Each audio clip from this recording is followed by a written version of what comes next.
In this video, let's learn how to edit a document before sending it for signature using Signeasy.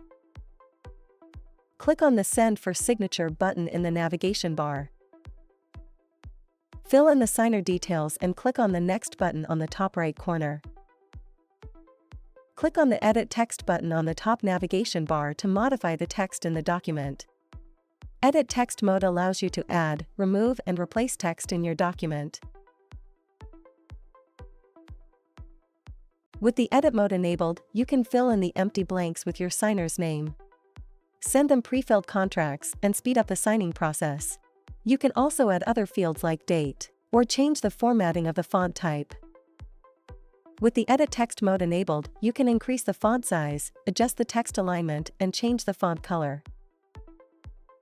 Also, tidy up your document by removing extra blanks. When you're done, click on the Edit Text button again to exit the editing mode. With the new Document Edit feature, you can make quick edits to your contract and send them for signature with Signeasy.